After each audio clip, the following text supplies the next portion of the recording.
Bienvenidos a la ponencia sobre la educación emocional en gimnastas de competición. Mi nombre es Magali Pose Borrajo y voy a profundizar en un trabajo de educación emocional en gimnastas de competición de la modalidad de gimnasia rítmica.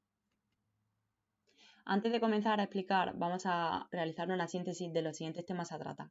En primer lugar, introducción, hipótesis, objetivo, metodología, discusión, limitaciones y oportunidades, conclusiones y, finalmente, bibliografía empleada.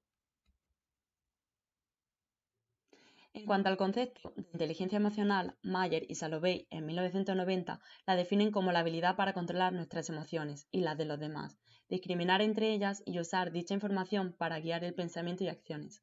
Es el primer artículo en la historia científica que define este concepto. 5 años después, Goleman, en 1995, publica el libro Inteligencia emocional, donde se resalta un modelo de conocimiento y comprensión de las emociones distinto al que se conocía. En una revisión posterior, Mayer y Salovey afirmaron que la inteligencia emocional incluye la habilidad para percibir con precisión, valorar y expresar emociones con exactitud, la habilidad para acceder y o generar sentimientos que faciliten el pensamiento, la habilidad para comprender emociones y el conocimiento emocional y la habilidad para regular las emociones, promoviendo un crecimiento emocional e intelectual. A continuación, dentro de la inteligencia emocional, podemos destacar el concepto de educación emocional, el cual nos permitirá hablar sobre las competencias emocionales. Siguiendo a Vizquerra, este define la educación emocional como un proceso pedagógico, persistente y fijo, cuya intención no es otra que aquella que favorecer el crecimiento de las capacidades emocionales del individuo. En la actualidad, existen investigaciones que ponen de relieve que un adecuado trabajo emocional en el aula y en los espacios de entrenamiento aportan elementos esenciales para él o la deportista, ya que favorece el desarrollo de habilidades físicas y mentales y a su vez aprenden a saber lidiar con las emociones y ponerlas en función de un adecuado resultado competitivo por la influencia que ejercen en la dirección del comportamiento. No obstante, a raíz del estudio de Vargas y Rojas en 2001 sobre inteligencia y rendimiento deportivo, nos cuestionamos lo siguiente. ¿La parte emocional se entrena y se le dedica al mismo tiempo o un tiempo proporcional que a la parte físico-técnica? ¿Nuestras deportistas escuchan a su cuerpo, a sí mismas, escuchan, conocen y comprenden sus emociones? ¿Y el personal técnico, profesionales, entrenadoras, entrenadores, saben escuchar, comprender y dialogar emocionalmente con las deportistas? En el ámbito deportivo, el cuerpo está educado, entrenado y formado durante un largo periodo de tiempo como un simple transporte, y sin embargo, constituye en realidad el centro de nuestra vida inteligente. En este sentido, Claxton en 2016 plantea que, a medida que el cuerpo se complica, necesita formas de coordinar lo que sucede en sus diferentes miembros y órganos, pero también necesita coordinar todo eso con lo que ocurre a su alrededor. En la actualidad, la educación emocional se concibe como un concepto novedoso para cualquier ámbito de enseñanza que atiende a aquellas exigencias sociales no recogidas por el sistema de formación universitaria actual. Quizá el auge en estos años no sea solo que los niños o niñas sepan aprender a leer y escribir, sino que también los profesionales adquieran herramientas para integrar aspectos emocionales en cualquier tipo de aprendizaje o exigencias en el mundo deportivo desde edades tempranas. En cuanto a la justificación, la educación emocional ha de ser una cuestión necesaria y esencial en la formación inicial y continua de los entrenadores y entrenadoras y docentes dentro del ámbito deportivo. En el ámbito de los deportes de competición, además de afrontar las diferentes técnico-tácticas, en la mayor parte de los casos implica trabajar junto a y con personas. A modo de hipótesis, según Weiss, consideramos que aquel deportista que perdura más en el tiempo es el que, además de afrontar las altas exigencias, lesiones y cargas de entrenamiento, ha podido trabajar de forma adecuada aspectos relativos a la inteligencia y educación emocional. Como objetivo de esta propuesta de intervención es indagar y profundizar en la educación emocional y su aplicación en el campo de la gimnasia rítmica. En cuanto a la metodología empleada, se ha realizado una búsqueda exhaustiva en las siguientes bases de datos, que son PubMed, Scopus, Medline, Google Scholar, SCIAB, Scielo, Biblioteca Nicolás Almerón, con palabras clave en español e inglés.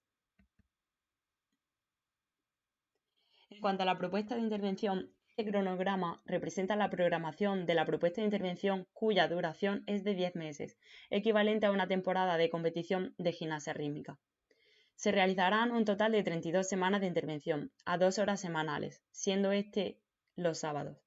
Al finalizar cada bloque, realizaremos en la última sesión una evaluación grupal plasmando las reflexiones, aportaciones y experiencias de las gimnastas, así como los aprendizajes experimentados hasta el momento.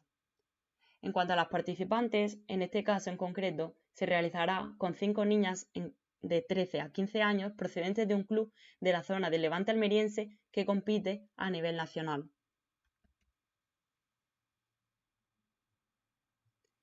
Como propósitos de la propuesta, distinguimos dos. En primer lugar, desarrollar un proceso educativo deportivo con gimnastas de competición basado en un programa de educación emocional. Y en segundo lugar, profundizar en contenidos de educación emocional, como autoestima, bienestar personal y habilidades interpersonales a través de propuestas de conciencia y escucha corporal. Se desarrollarán las actividades de forma individual y en grupos reducidos, empleando a su vez una metodología activa y participativa que nos permita replantear, reflexionar, observar y expresar en todo momento a las personas con las que vamos a intervenir. En cuanto a los bloques de trabajo, distinguimos 4. En cuanto a las competencias emocionales, tomaremos de referencia a Mayer, Salovey y Caruso, que perciben el trabajo emocional en 4 ramas relacionadas entre sí: percepción emocional, integración emocional, comprensión emocional y regulación emocional.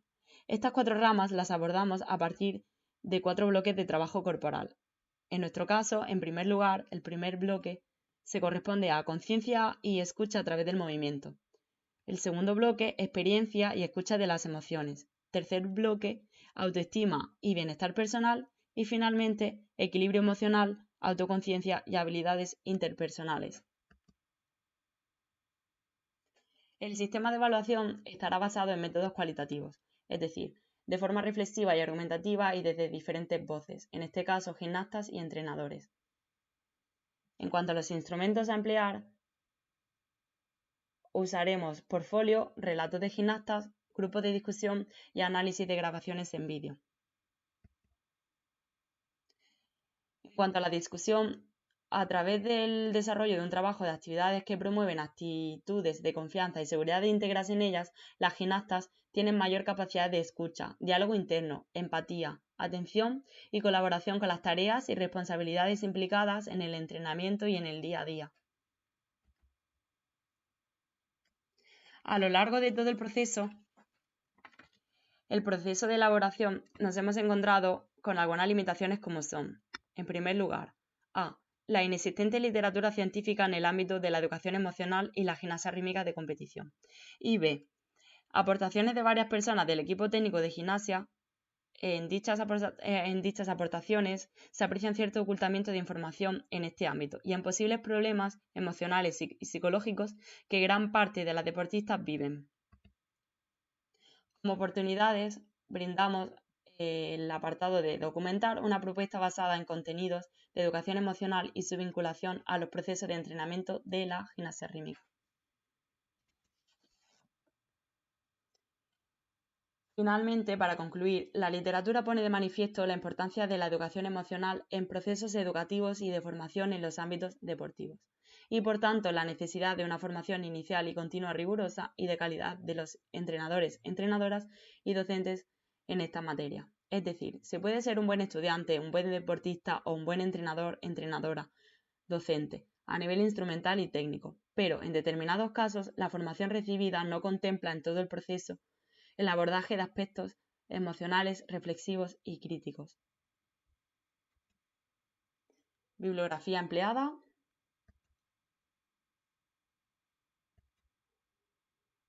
Y para concluir, muchas gracias por vuestra atención. Me gustaría acabar con una cita de Aristóteles que dice: educar la mente sin educar el corazón no es educar en absoluto.